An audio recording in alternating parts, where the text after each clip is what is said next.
VCTV, which is the Venture Capital TV from LATOKEN.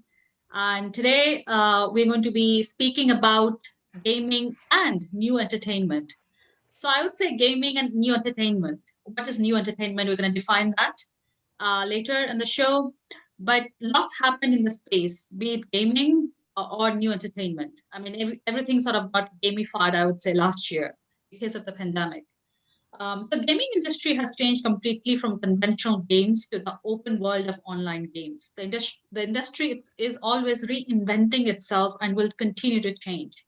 The growth in the market is largely driven by the rise of digital infrastructure and a substantial increase in quality and engaging gaming content. The onset of COVID-19 pandemic is giving rise to the global gaming industry as a gaming companies are supporting community initiatives to address the effects of the pandemic. So that's gaming. And we also have new age entertainment. What's that? What's new age entertainment? So let's talk about all this on this episode of VCTV with our speakers, Gary Fowler, Karthik, and our startup founder, Dipansh, today. Before that, let me help introduce myself. My name is Sunny Mohanty. I'm the Regional Director of LATOKEN based here in Singapore. I host VCTV Monday till Friday, 8 p.m. fixed time. Okay, perfect. This session is going to be 1 hour, maximum 1 hour, 5 minutes, split into two parts. First part, we're going to have insights from Gary and Karthik, followed up by a pitch session by Dipansh and question and answers. Today, I am joined here by my co-moderator, Asita. Hi, Asita. Welcome to VCTV. Hi, yes, Sunny, thank you very much. And thank you to the speakers for joining us today.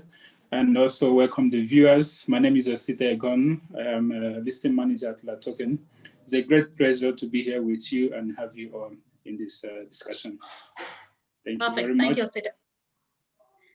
Thank you, Asita. Great. So let's start with our speakers. Karthik, hi Karthik, welcome back on VCTV. How are you today?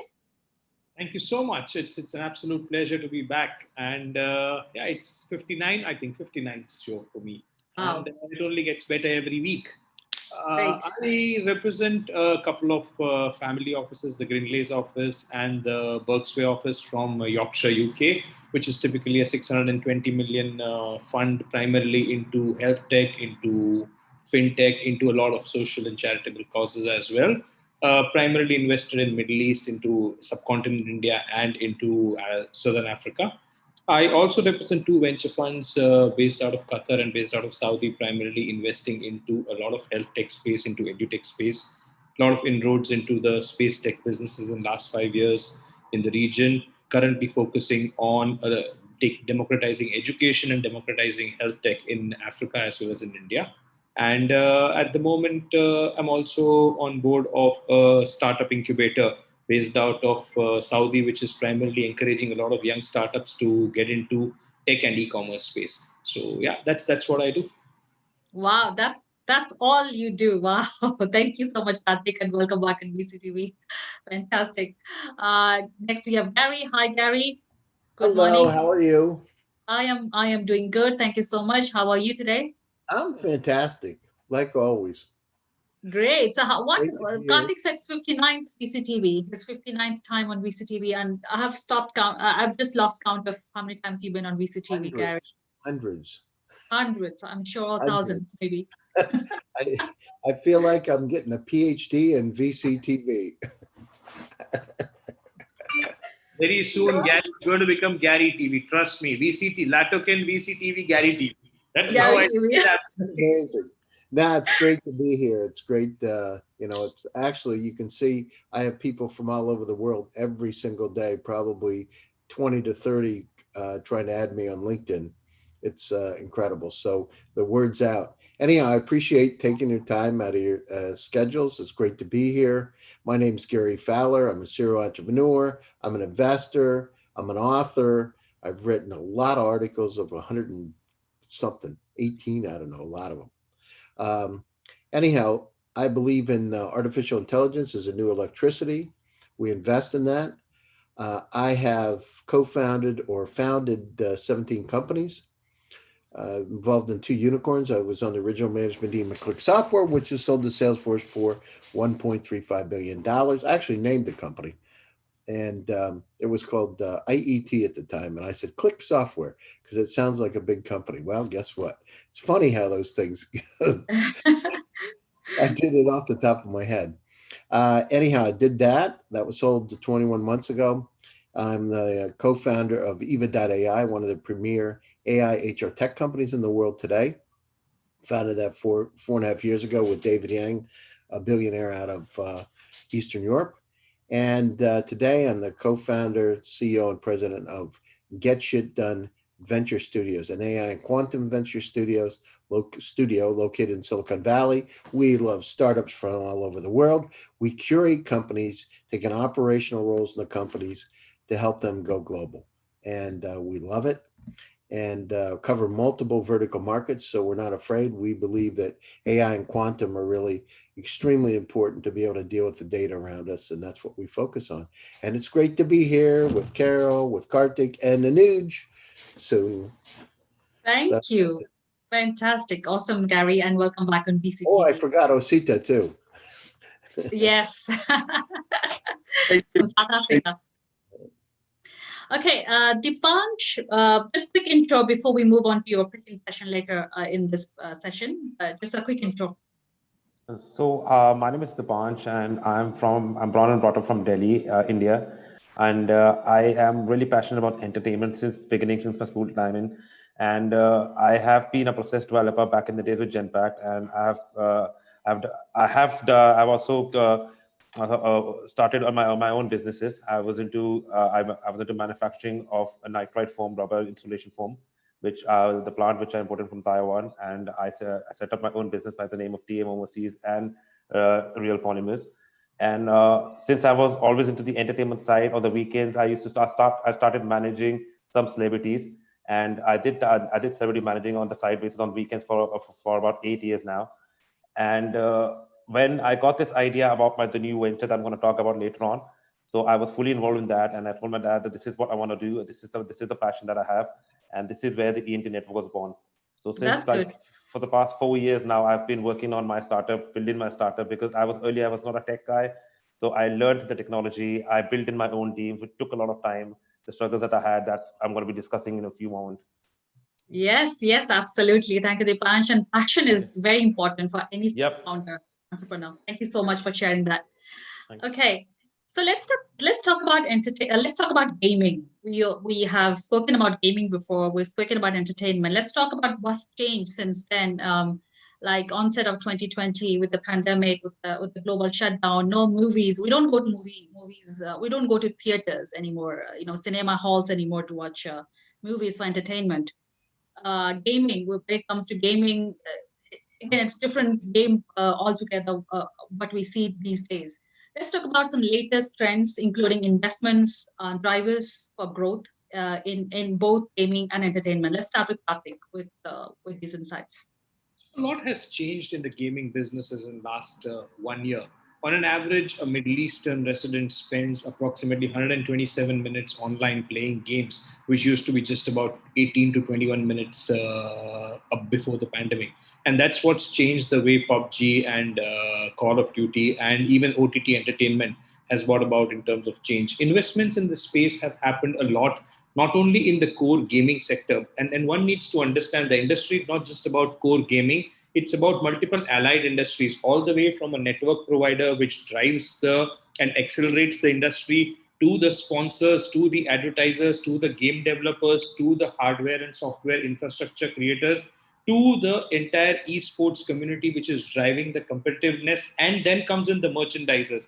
So it's an entire ecosystem of various players coming in, and all of them continue to stimulate the way the industry is growing, be it in the entertainment space or be it in the gaming space. Now, gaming, primarily starting from Southeast Asia, has made huge inroads into Middle East and obviously a lot of other parts of the world. But entertainment is a much larger universal set, which comprises not only of the gaming world, but a lot of social streaming, a lot of OTT, a lot of community-based engagements, and over and above that, adventure sports and adventure entertainment, which is typically the physical end of the entertainment space.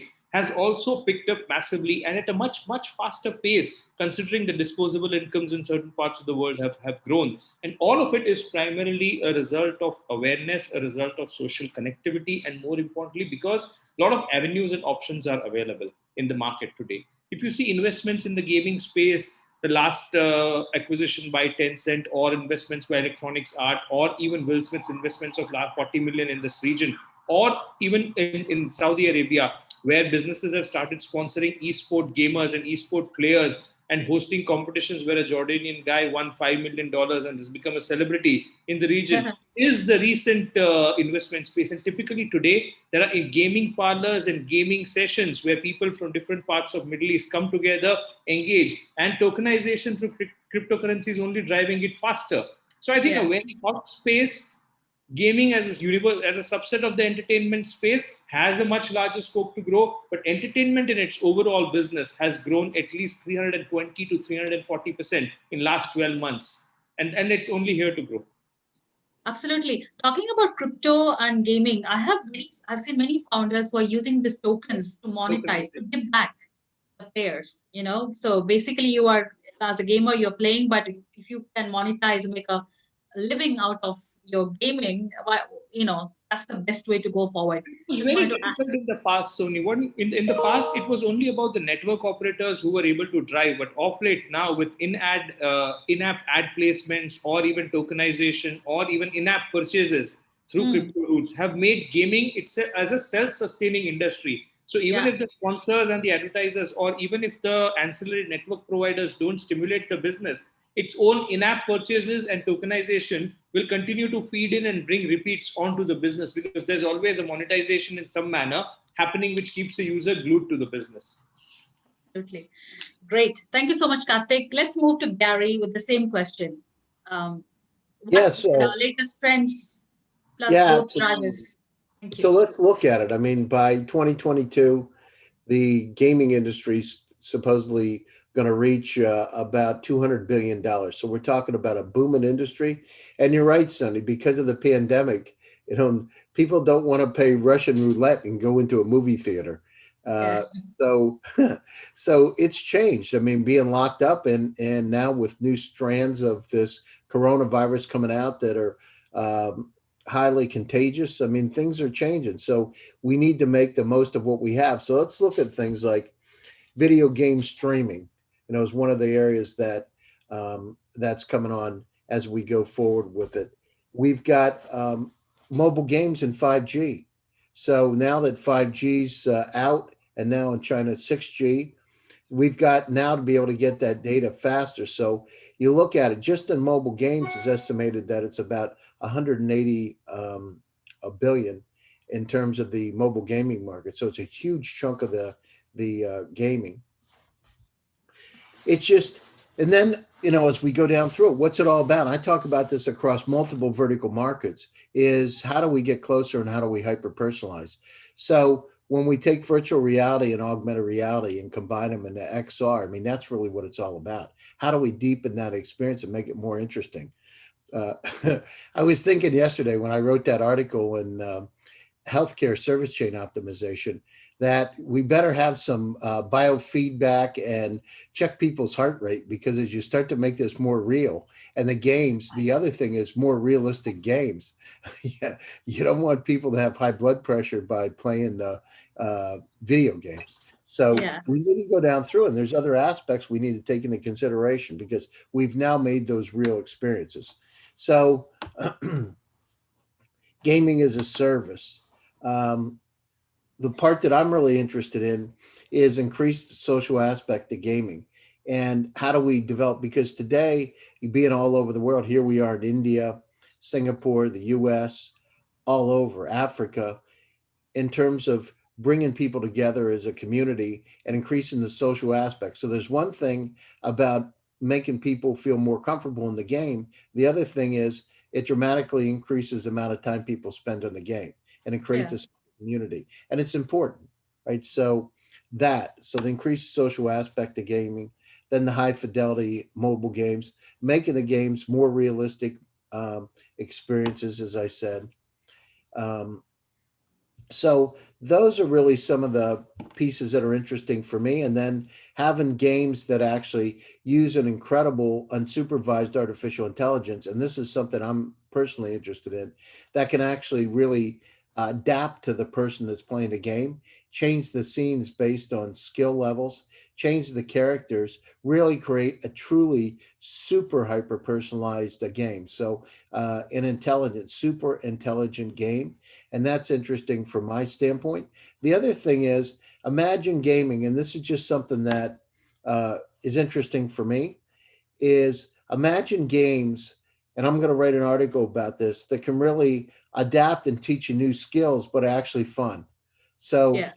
games that actually, are educational, hyper educational, at the same time hyper personalized. And it's really a new category because it's something that people don't talk about today. And I'm actually working on an article in that particular area because I think that, with all the kids home today, imagine having these super intelligent games that can help them learn all kinds of different skills and travel. So imagine a game that takes you into the Africa, to Kenya, um, to understand how to be able to get on, doing a safari, but at the same time you're learning math. At the same time, same time you're learning geography. So games that are super educational. Anyhow, just happens to be one of my passions and one of my own interests. And of course, online gaming is always there, and with so many people at home, just sitting at their desktops or notebooks, online gaming is also and game and gambling are also areas that are going to continue to grow. So we're at a great time because as we hyper personalize and develop these incredible capabilities like XR, it's going to make those experiences incredibly real for us. There's going to be a blending between the real world and the gaming world. Yes, absolutely. I've been talking about education. Probably we had a session together where there was this startup from India who was using VR and AR to teach and the schools, and probably Gary was very bullish about his solution, while I think Karthik was not so much. Was it Karthik? I think it was Karthik, I guess. It was not so much because I think it was too futuristic for emerging markets, I guess. So talking about entertainment, I think Netflix is the Google next, I would say. So how are the startups going to other startups who are in the OTT or streaming business of entertainment compete Netflix? Because I don't know who doesn't have a Netflix subscription per se in their with them. So Karthik, this space is very crowded. How do you differentiate yourself and still scale and get the much needed funding?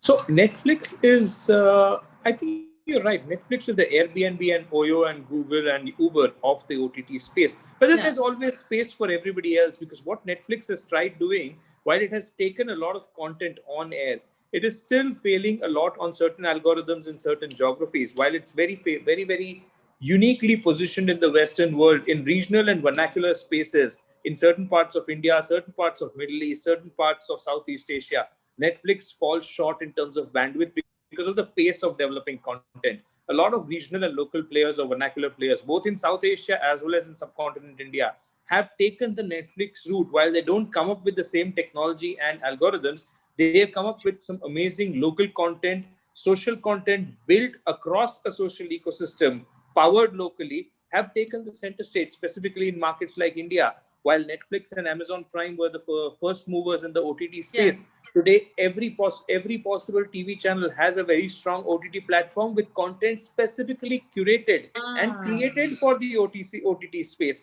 So right. the beauty lies in the content. The beauty doesn't lie in technology. Like I always say, technology is democratized. What Yeah. Netflix does, somebody else can do if they had the same dollars. But the beauty here is how invigorating your content is, how beautifully it is served, how multi-channel the experience is. Can I continue and get the same experience on my television, on my computer, on my handphone screen? Can I have a social viewing? Can I have a family sharing? Is my content even appropriate for different segments and different moods? Is the algorithm that you're placing behind able to understand my interest levels and serve content to me? And that's a key difference between even the two large boys in the business, Amazon Prime and Netflix, or even HBO and Netflix for that matter. HBO's pioneered only or has built an entire platform around its own content, while Netflix bought a lot of content and curated content, and then it went on to the bandwagon of creating its own content at some point. So at the end, it's content that's king. How varied, how vivid, and how invigorating your content is going to be. And for startups in this space, I don't think a lot of people would want to reinvent a Netflix. I mean, there's no reason to reinvent a Netflix. But if you can be a part of a Netflix ecosystem by creating local, vernacular, and relevant content, then you have a success story to build around it. Yes, localization is the key in these kind of platforms, OTT platforms. Thank you so much, Karthik. Osita, do you have any questions for Gary and Karthik?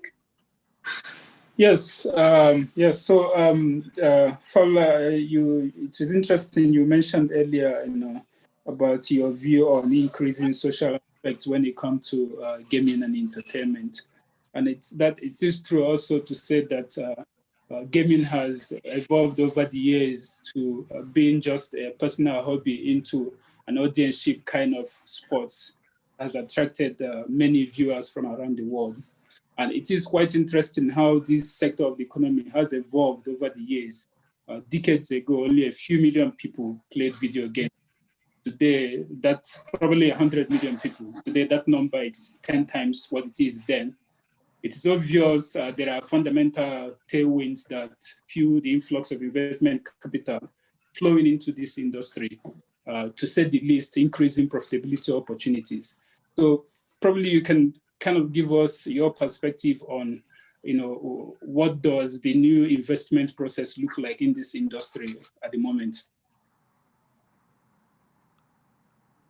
Do you understand the question? Sorry, was that question clear? Was it for Gary? Was it for me? That's the first question. Yeah, anyone can take it. Would you like to go first? Gary, after you, my friend, after you. Okay, so can you just give me a couple words so exactly? And what are the investment parameters, Gary, in the industry? What are the investment parameters, changing investment parameters in the gaming and social esports space? Yeah, sure, absolutely. Well, I mean, so one thing is, we've got to continually to upgrade. Thanks, Karthik. I appreciate it. So thanks. Anyhow, so in terms of the bandwidth, we talked about that. The bandwidth's got to increase. So, you look at in the States, anyhow, some of the challenges because of the massive amounts of streaming that's taking place, they're actually setting limitations on the providers. So which we didn't have before, limitations in terms of how much traffic you can have on a monthly basis before you start to get charged. So that's one of the trends. As we talked about, having more localized programming, more localized content is incredibly important. The other thing is, when I talk about hyper-personalization, I mean, the challenge with Netflix, from my perspective, is whenever I'm watching it, there's a massive amount of shows that are out there. And it's hard for me to even scroll to the next, to the right to look at what shows. So we need to have a better system, more artificial intelligence that really spot on, understands us enough. And if I was Netflix, what I would do is I would look at all your social media and I would start to make super customized selections based on who you are. So if they identify as a veteran in a particular category, motorcycle racing, parachuting, whatever, I would start to look at shows around those areas. I would start to look at the trends. So we need to start looking at using unsupervised and semi-supervised artificial intelligence to help us understand what people want. Because the problem we have, which I've talked about many times, is we're inundated with the data. We're in this state of infobesity, and entertainment now is another one of those states. So what can we watch at what time? How do we make it easier for people to select? Because there's just too much. So, and if you're like me, I mean, I scroll sideways and I scroll down. I move down on Netflix, and the situation, I'm inundated with it. I like it sometimes when you the same, right, Sonny? You're the same way with it. I'm actually totally in the same boat as you, Gary. Over the weekend, I really sit down and I'm ready to watch something, but I really don't know what to watch. So many content, so many movies, shows, series. Oh my God, it's too much of information. Well, I mean, the thing is, what I do I try to keep it simple. You know, I remember I'm a country boy from Pennsylvania, so I go to the top 10 list and I figure, listen, if other people want it, I'm going to watch that because maybe it's interesting. So I'll look at the top 10 list just to be able to sort, but we need to do a better job of being able to customize the shows for the people. And then the other thing is there's some technologies coming out that will actually could create some interesting experiences. We're using AI to actually develop entertainment that really is highly interactive. So you could actually change scenes and that kind of thing, and imagine putting yourself inside of those shows real time. So there are some boundaries that could be, and some of this stuff I think about and write about, but this is really where it starts to become interesting. Now we can take objects and put them into video. So I can product place an object in literally any video, right? There's technologies out there that I've looked at recently that allow you to do it. Well, imagine putting yourself in. Imagine having AI that's actually creating a customized show for you. Something you want to see. Superman's going to fly to Mars, right? And here's what the journey is. So literally content that's created based on that particular viewer. So those kind of things.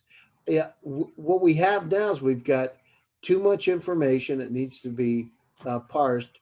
We've got a lot of content out there, but we need to customize it for the locality.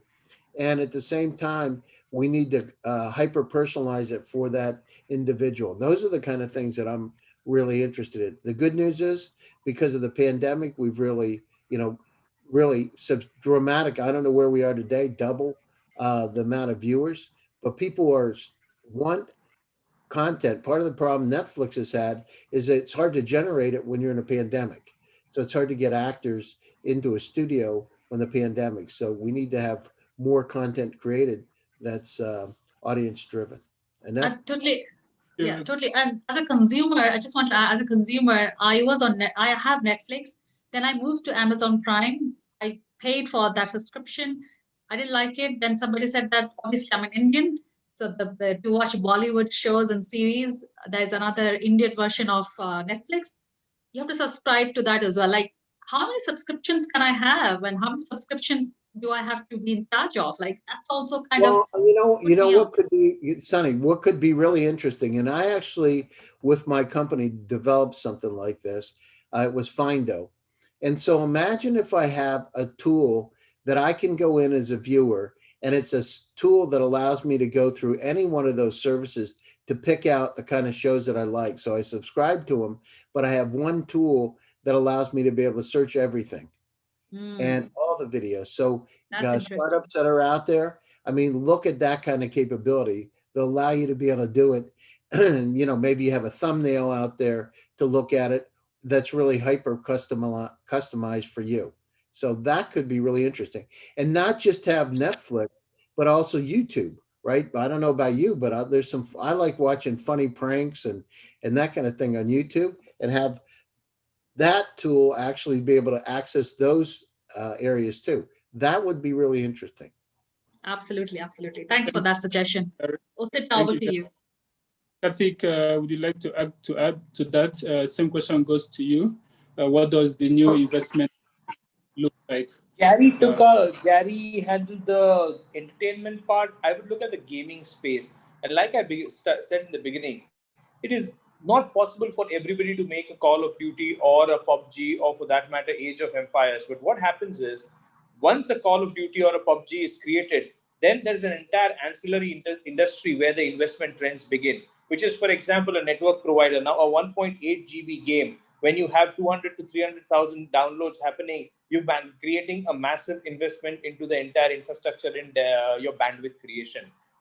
Parallelly, along with it, there is at least in one instance or in one gaming episode of around 90 minutes, there are 44 to 45 ads that PUBG publishes in different parts of the world. So there's a lot of in-app advertisements that come in, which is one large industry that comes on its own. Then there is PUBG merchandise that is created, which is where a lot of investments are going in terms of the localizing and licensing merchandise. Parallelly, there are a lot of episode gamers that are created. So when PUBG is created as a game, for example, the entire gaming aspect or the entire gaming portal or platform is not managed by one large industry or one large business, but there are many small startups who create multiple episodes or multiple hurdles into the entire game, which is consolidated and made into one. Then there is a lot of AR, VR, depending on what kind of businesses are you operating in, or what kind of game are you coming up with. Then there is an entire community or industry of socially taking this entire gaming business and creating a shared gaming experience on a social platform. So comes a social investment. And the last one is the entire in-app purchases, which is the tokenization and gamification of the entire experience.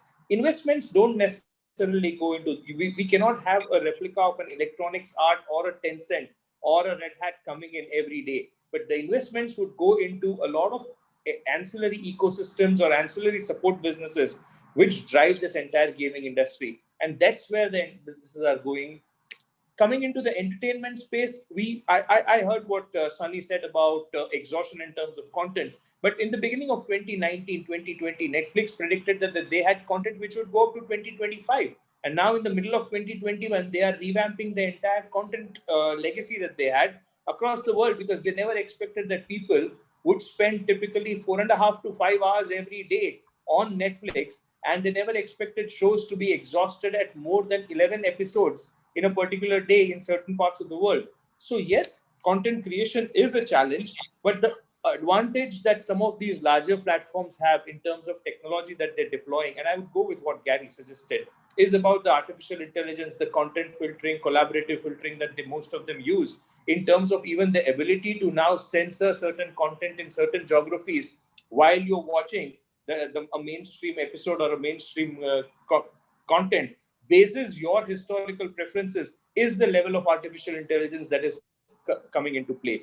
Picking up episodes, picking content on a real-time basis from different OTT platform, which is content sharing. It's already begun in certain parts of the world. India has already started content sharing. Middle East has started content sharing on a pay-per-use basis, is the next trend that we are talking about, which means at some point, while Netflix would own 20,000 episodes of something and Amazon Prime would own 50,000 episodes of something, they would at certain rates and certain spaces would be sharing contents at 50 cents, 70 cents, 80 cents per view, which makes it an entire democratized pool of content.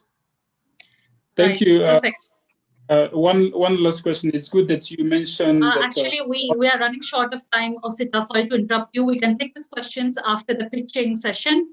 Dipansh, let's do a pitching, and after that, Mo is also here. We'll take a few last questions after the session is done. Sorry, just being on time with the pitching, please. Dipansh, over to you, please. Perfect. Yeah, just let me just share the screen.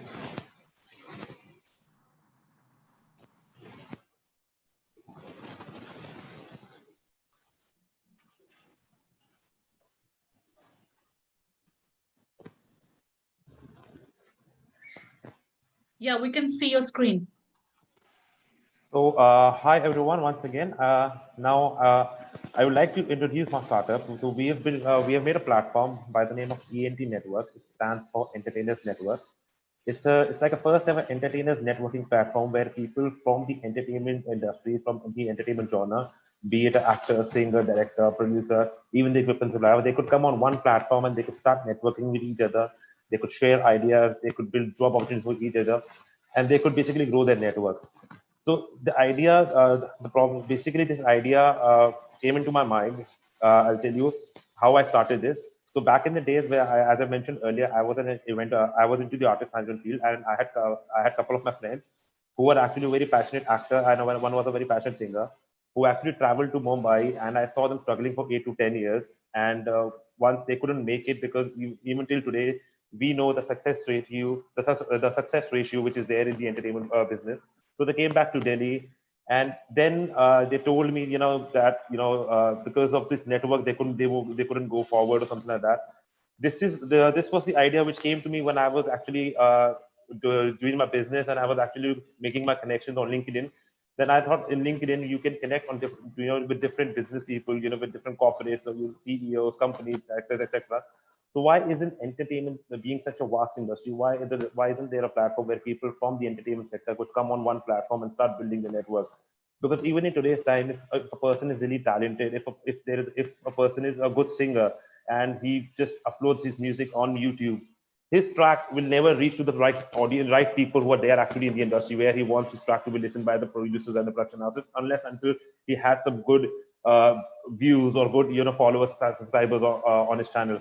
And to get that thing also, a person needs to spend a lot on the marketing, as everybody knows. So this is how I started with ENT Network. So I faced a lot of problems myself because I was not in the entertainment field. So I started doing my R&D. I started traveling to Mumbai. And with this platform, I also wanted to create this misconception that people have in their mind, especially in India. If you talk about entertainment, so people are thinking about that they need to travel to a different city, to Mumbai, to make their career in the entertainment field, and they spend a lot. So this misconception, I wanted to take that away. I wanted to build a digital platform where people who are good in any field, they could start making their network from wherever they are living. They could start building a fan following them, and once they get a guaranteed job, then they could travel to a particular city. So the problem in the entertainment industry, as I mentioned, was that artists, they stand slow when the lack of a problem.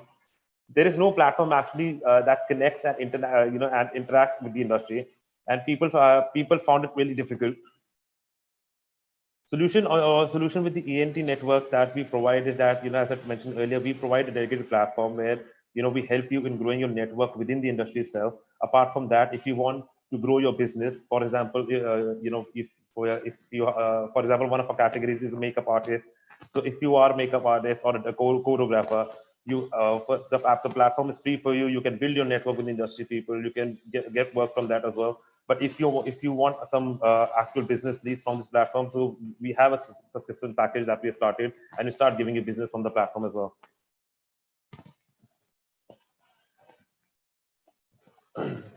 Since the platform is all about entertainment, so 95% of the user base coming on the platform are actually hardcore entertainers. So there are certain features that we have on our platform. Number one, we introduced a lot of events. We started with a lot of online events on the platform because we have 45 plus categories from the entertainment field. So we do a lot of online events and provide opportunities to all our users. So people who like an aspiring actor, singer. So we run a lot of contests like an acting, singing contest. We do run a lot of workshops where we get a lot of industry experts, celebrities who are coming on the platform. They're talking about a different topic, like how to do that. For example, you call up a director, he's talking about how to do direction or something like that. So we do a lot of courses. Apart from that, we have a platform by the name of we have a feature by the name of Creative Corner. Now, Creative Corner, since we talk, through this conversation, when I heard everybody knows that currently the number one king in the entertainment will be the content. Now, people actually have a lot of good content, but they don't know where to contact, because even if I have a good script or a good idea, I don't know where to connect with people who are trying to just email to production houses or these OTT platforms, they don't get a reply back ever. So we have a feature by the name of Creative Corner where we are telling creative people, if you have any idea, movie script, or any web series script, you can put in your idea there. We don't post on a public platform, but we have a talent team on the backend side. We filter it on genre wise, and then we connect you with the kind of production house or the OTT platform who are looking at for a particular genre of that content. We consider ourselves like a future digital home for the entertainment industry. If we talk about the competitors, there are a lot of competitors, pretty much similar. Since LinkedIn, I got this idea through LinkedIn. So I always mention LinkedIn because the ENT network was born by the idea of LinkedIn, which means connection. Sorry, which means networking. Second, we have a platforms like Wish, Star Maker, Tring, Skillbox. Basically, the Wish platform is a wish making platform, similar to Tring. And the only place where we are different from all these platforms, because they're all focusing on just one. They're all like a video-based platform or an audio-based platform, but we are focusing on building a network where people come on build. They can build their own fan base here. They could, and plus they could. We take care of all their other requirements as well.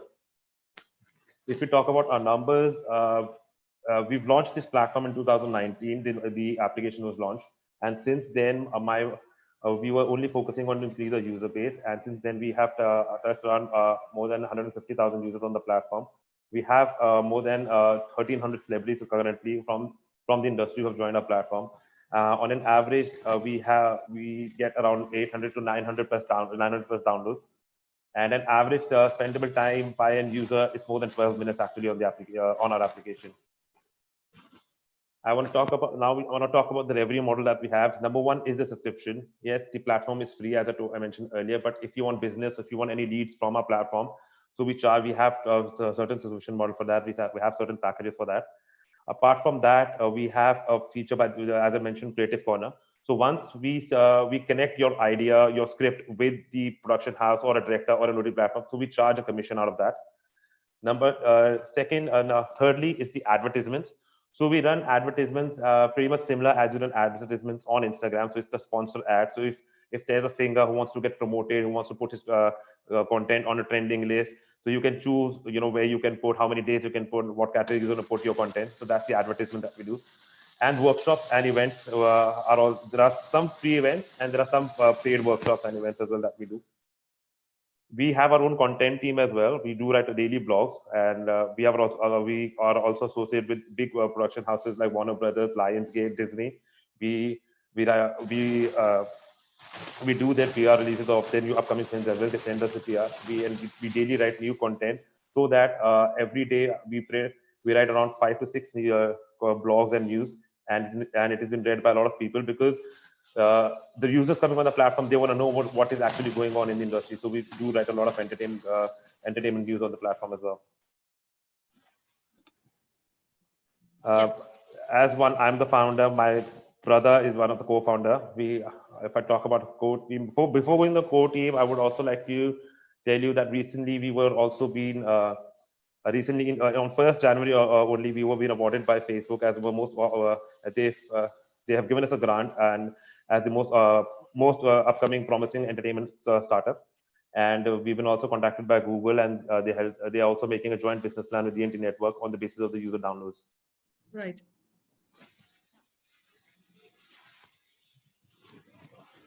The investment that we are looking for, currently investment that we're looking for this platform is 1.5 million. The amount will be spent on the team, because currently we have a pretty small team, and we have a lot going on the platform, on the query side, on the business lead side, on the algorithm side. So every one person is doing multiple tasks. Secondly, we need to spend something on some amount on technology, and obviously on the marketing and operation, because till date, our acquisition cost is pretty good. We are getting users. The users are pretty much happy. But we haven't done that much of marketing anywhere. We haven't even spent more than we don't even spend more than $500, $600 monthly on our advertising. So I think a platform like this, since it's an entertainers networking platform, one of a kind, it needs some marketing as well. Right. Yeah. So with this money, we are targeting to reach around 10 million users by the end of 12 months, and at least 10,000 paid subscribers as well. Fantastic. So are we done, Dipansh? I just left with the team, but yes, I think you said we have less of our time, and yeah, because we take more questions from the speakers. That will be great. So we can stop the presentation now so that we can see each other and have a very interactive experience. Just one important point that we are also partnered with one of the biggest entertainment firms in India. It was also a production house called by the name of Cineyug, which is run by Morani's family and Nadiadwala family. They are also a stakeholder in the company. So they actually helped us a lot in getting involved with the celebrities, bringing on celebrities on the platform. Great. So, good partnerships. Yeah, sure. Yeah. Thank you. Great presentation. And I think it was the first time ever I'm doing a presentation on Zoom. I've never done that before. Let's take questions. I hope I was good. Very good. Let's take the feedback and the questions from the speakers actually. Who would like to go first? Karthik? Yep. So my question is very, very basic. What's kind of 5-year revenue stream that you have? And at a $1.5 million investment, what amount of dollars or what dollars are you going to park for marketing? Because you will need a lot of content optimization and marketing to make sure the content funnel flows. Technology is going to be almost basic. And once the tech stack is created, then all you need to do is continuously tweak it around and upgrade it to a certain level.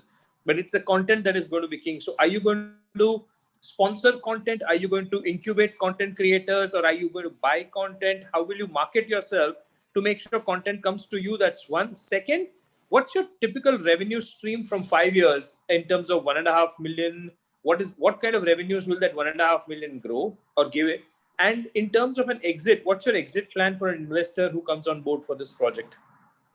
Well, if I talk about the investment, yes, you're absolutely bang on right. For the content part, it's not going to be on we just gonna sorry, the users which will be there on the platform, we'll be telling them to post the content on the platform, because at the end of the day, it's their content. We'll be promoting that content if they want.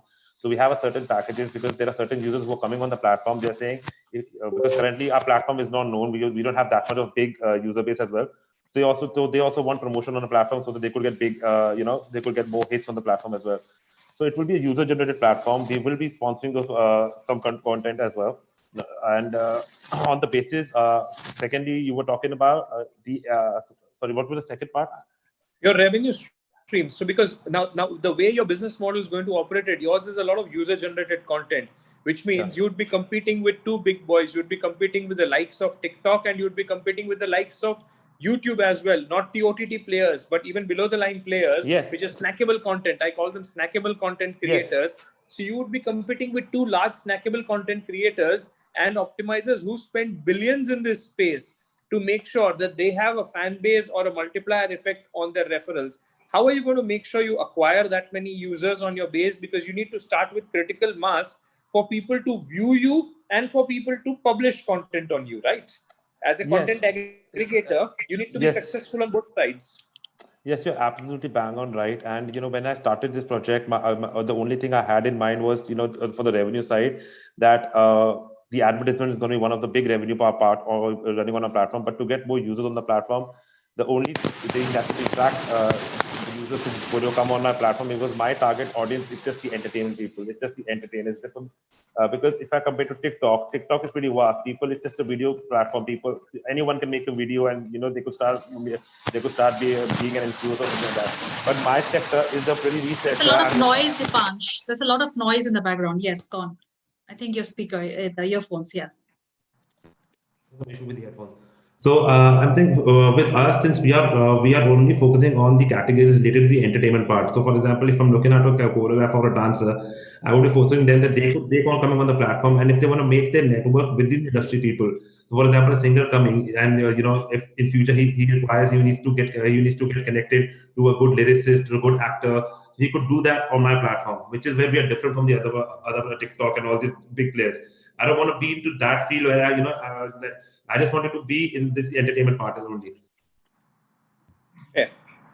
Okay. So Karthik, all good with the questions? Yeah. For the moment, I'm good. I'm just going through his pitch text on my handphone. I'll come back later if I have it. Yeah, but that's a good question in comparison to TikTok and YouTube, because I think he's only targeting artists. Thank you so much for that question.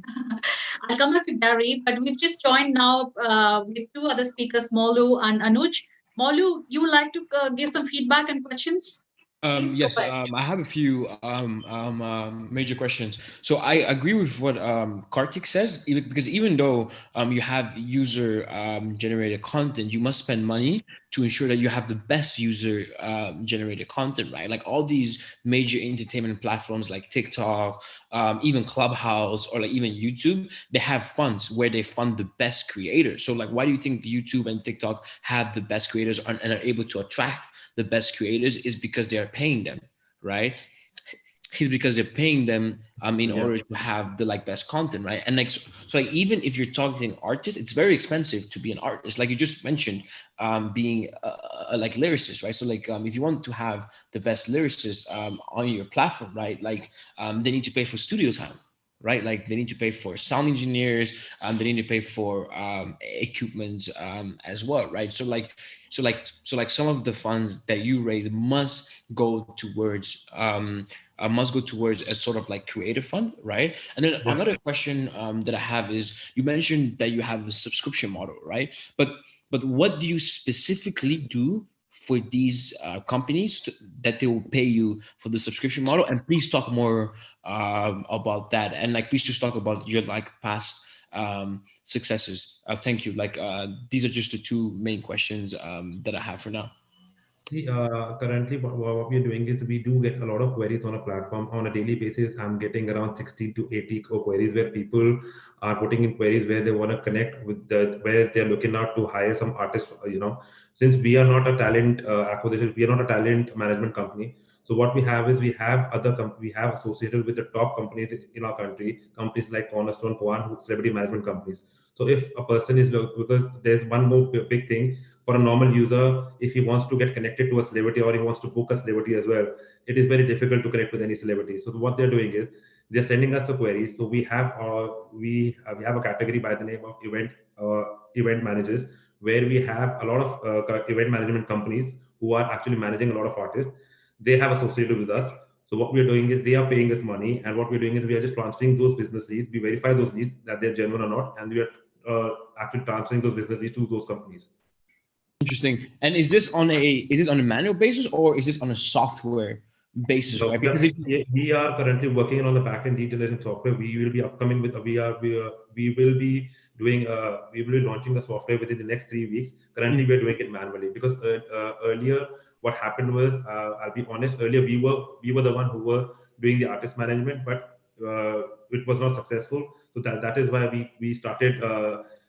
We started contacting these companies and data associated with all these event companies, and which is more feasible as well to just transfer those leads. Okay, perfect. Okay, and you're raising like 1.5 million at what valuation, if you don't mind me asking? 1.5 valuation. The stake that we have decided to dilute is around 18 to 21%. Excuse me? Is around 21 to 21%. 21% for 8. Okay. All right. Any other questions, Malu, or we move to Anuj and then Gary? Okay, Anuj, over to you, please. Hey, everyone. Dipansh, I think we're running short of time, so I'm going to keep it concise.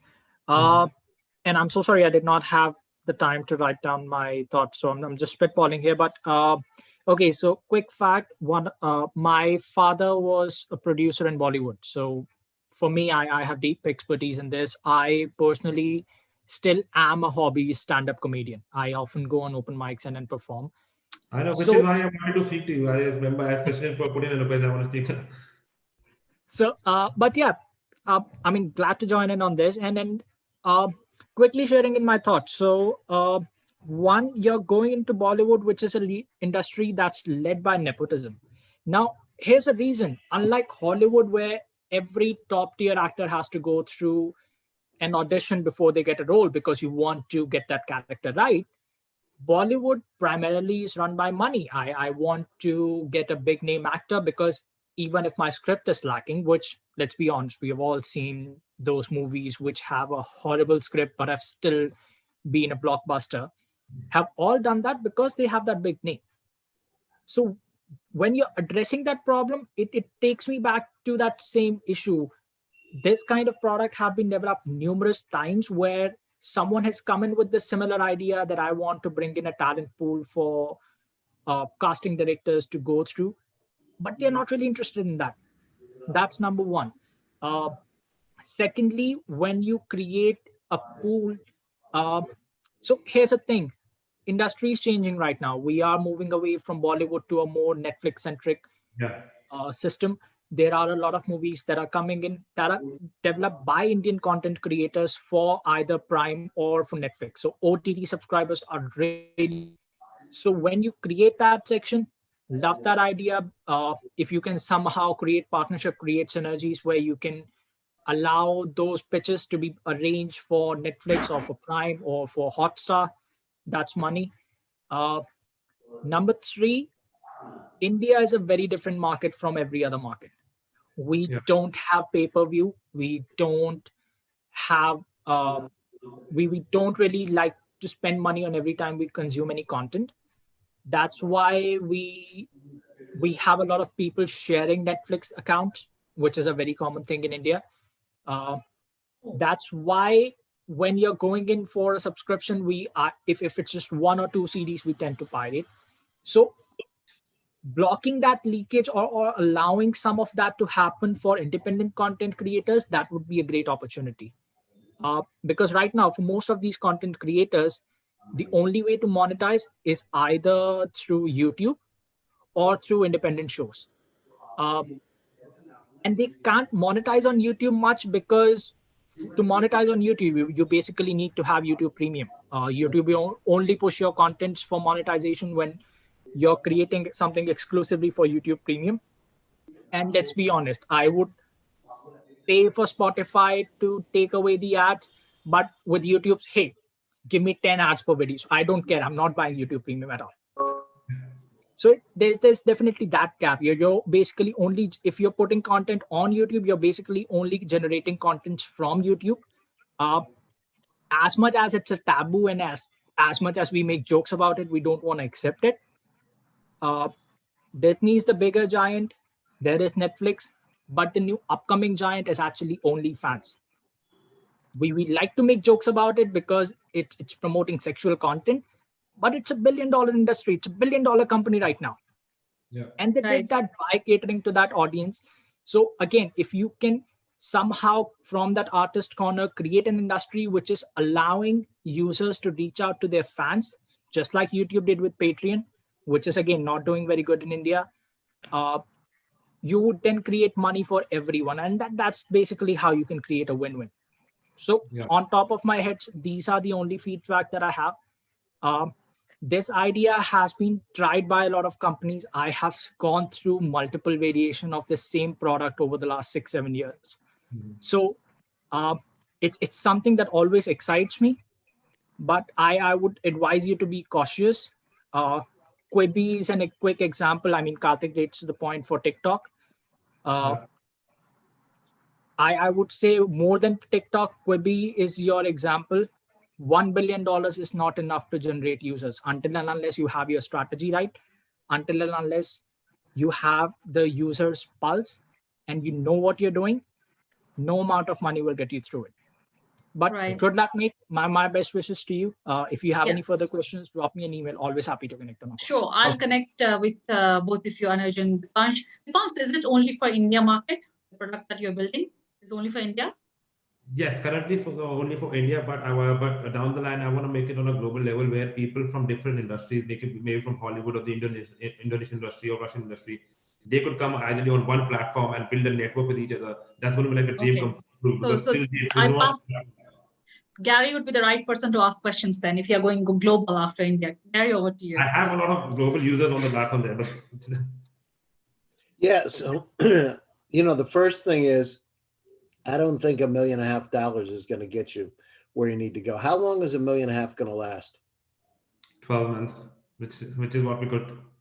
I mean, if you want to raise money, I mean, we talk about, I look at 18 months, a run rate. So that's door number one. I don't think you have enough money. How many employees do you have today?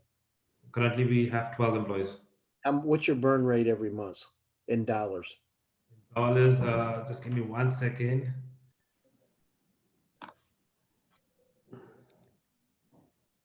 My assumption is it's going to be somewhere around 4,000 to 5,000 USD. Yeah. Correct me if I'm wrong. It's around $6,000, around $5,500 to $6,000.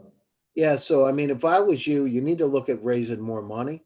And I'm not sure what that is, but I can tell you one thing, that coming into this, giving up 21% of your company for $1.5 million, I would, if it was me, I would shoot for more money because you're going to need it. And I like the area. I start to see things like Cameo. I have another friend of mine that's Billy Bones, did a booking agent. So I'm starting to see more, there's kind of this mystical world in terms of booking, in terms of, the whole entertainment space where it was, buddy connections, which it still is, but this has kind of opened it up a bit and it becomes more accessible. So I'm intrigued by it. I'm not sure I would want to invest in it, but I'm intrigued by it. So that's a good news. But, just like Karthik and Anuj had said, and Sunny, it's a massive challenge and you're going against the big players. The thing that concerns me is not going on a global basis coming out of it. It's not so interesting because regional plays, it's, from my own perspective, it's more, what can you do globally? So that's, those are some of the limitations. We recently had Hotstar in Singapore, like a couple of months back, Hotstar. So I think it's Sunny, global. just to add one more point, because Gary came in and of course the Grandmaster is here. I had to talk about AI. So here's the thing. Streaming is a difficult game. Taking the industry that's primarily been offline digital has been a challenge. Giants like NBC and Fox are just coming in online. But some of the players who recognized it early were Netflix, WWE. Both of them, I have massive respect for them, especially WWE, which is one company which I doubt had enough content, but they realized how big this is going to get. And they came in 2013. They are now selling their entire content library in US to NBC for $1 billion for 5 years. That's huge. But this is where I think both the company differentiate. If you go on the AI engines on WWE is amazing. I can go on Netflix right now and I can search for Ryan Reynolds. I'll have all his movies. I can do the same on their network. But when I go on NBC's network that they just released, Peacock, I just search for anyone and I would not have any data because the AI system is not strong enough, if I may say so. The Grandmaster is here with us, so he can definitely give you a better idea on this. But quick recommendation, do look into adding some AI recommendations into it. Like Gary said, it's a big market. You're going against some behemoths. 1.5 million, while it will not be enough right now, you might want to look at some alternates that will add to your cash flow cycle so that you can justify your valuation, because even going in for a bigger round would not be possible with this kind of number. So it's a tricky place. You gotta move things around and then find out a way. If you can somehow do that, you are looking at something big, mate. Good luck. Great advice, Anuj, Gary. Osita, any quick question for Molu and Anuj, because they've joined second half. Osita, you wanted to ask a question? You are on mute, Osita. Osita, you're on mute. Okay, sorry. Yeah, so Sunny, I just want to quickly touch points on the previous comment Kartik mentioned, where he said all the big players in the gaming industry are not going to get all the funding. So I just wanted him to give us a brief highlight on what are the current hurdles late-stage gaming studios encounter with regards to accessing funding. Sorry, come again. Okay, Sonny, I said, can Kartik give us a brief comment on what are the current hurdles late-stage studios encounter with regards to accessing funding? Okay. I don't understand the question either. Sorry, Asita. We can take it up with Kartik later on, maybe, if you have any specific questions for Kartik. Thank you so much, because you're running short of time. So let's take some closing remarks, considering I'll be like notified you're way out of time. Anuj and Molu just joined us later. Anuj, what's the closing remarks for not only for Dipansh, but also for entrepreneurs in this space? I found it like a lot of, I got confused between TikTok, YouTube, OTT platforms. It's confusing space, and artists and everything. So what's your closing remarks for any startup in this space who are trying to do something? We can hear you. We can hear you. Can you hear me now? Yes, we can. So yeah, my closing remarks is fairly simple on this. Quibi is your example. Learn from it. $1 billion is not enough to get you users. When you are entering the entertainment sector, when you're entering the gaming sector, you gotta make sure that anything that you create is interactive and that you're somehow finding a way to reach the right audience. Because even with the best product, it's not gonna be enough if you don't reach your audience, or even if you reach the audience and they don't like it.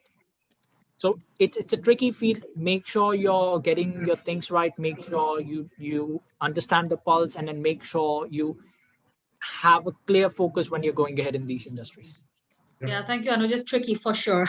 Molu, over to you with your closing remarks for Dipansh and other founders. Yeah. I do think that you're targeting a like good idea in theory, but I think it's like all about finding the right value proposition and finding the right niche and really trying to differentiate yourself from the like big platforms, right? And then as Gary like rightly mentioned, trying to see like if you can position yourself with the like new wave of like Netflix-esque type of movies and stuff, right? And trying to see how you can really help those people that are A, trying to break into Bollywood, or B, those people that are trying to like put their like movies up.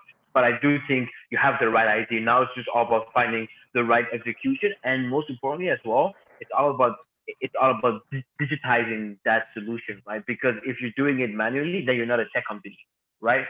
Yeah. Then you're just a company that's using technology, right? Sorry, but then if you're actually using software, right, then you have something that can easily scale, and like you have something that can easily reach millions and millions um, of people. Thank you. Yeah, thank you, Bolu. I think that's a great piece of advice. Go digital. Karthik, over to you, please. So, like I said, this space is content is king.